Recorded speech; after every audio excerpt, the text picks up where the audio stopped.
وأمثاله بأمر إلا ولو كان ذلك الأمر ذما لكان علي أولى بذلك، ولا يمدحون عليا بمدح يستحقون أن يكون مدحا إلا وأبو بكر أولى بذلك، فإنه أكمل في الممادح كلها وأبرأ من المذام كلها، حقيقتها وخياليها، حقيقيها وخياليها. إذن الآن تبين الموضوع.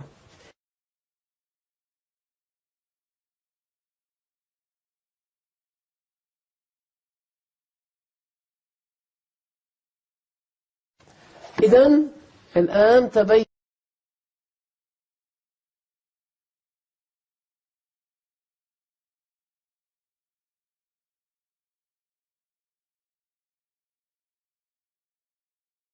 الموضوع.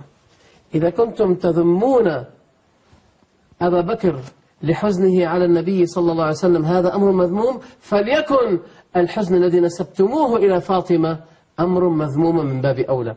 لكن المدلس ما بين للناس هذا التبيين الذي أبينه أنا وأقرأه وأشرحه من كلام ابن تيمية، فتبين أنه مدلس وأنه اقتطع عبارة نعم وصرف الناس عن أولها وآخرها. لماذا؟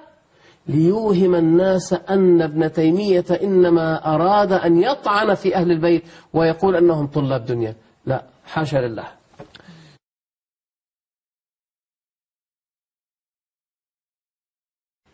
نعم، جزاك الله خير. حفظك الله حبيبي، بارك الله فيك وجزاك الله عنا خير الجزاء. الله يحفظكم. جزاك الله خير. موضوع آخر بالنسبة وجزاك الله عنا خير الجزاء. الله يحفظكم. الوعد اللامي أحد المقابلات ويا الشيخ العرعور. نعم. تفضل. تفضل يا أستاذ حمدي. نعم، كان يستشهد بقائد عمليات المنطقة الوسطى اللي اسمه عثمان الغانمي، يقول هذا إنسان سني، والحقيقة هذا أنا أعرفه هو إنسان شيعي. كان يقول يعني أنه إحنا ما عندنا تفرقة بين السنة والشيعة. أخ حمدي من العراق، عذرا لك أعتقد تم القطع من عنده ليس من عندنا. حاول الاتصال مرة أخرى أخي حمدي وإن شاء الله تخرج معنا على الهواء. معنا اتصال آخر، الأخ أبو مجد من لندن. السلام عليكم ورحمة الله وبركاته. عليكم السلام ورحمة الله وبركاته. حياك الله أخي مصطفى، وحيا الله شيخنا الحبيب أبا عبيدة الشيخ الدمشقية، بارك الله فيك. حياك الله حبيبي، أهلا وسهلا. تفضل.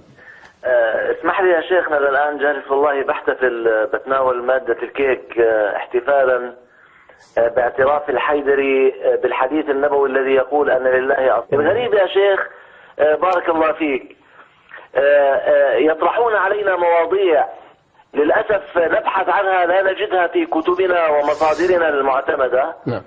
في الوقت اللي لما نبحث عن هذه المواضيع نجدها في أمهات كتبهم المعتبرة. فمثلا يا شيخ الشاب الأمرد وجدناه في بحار الأنوار. نعم.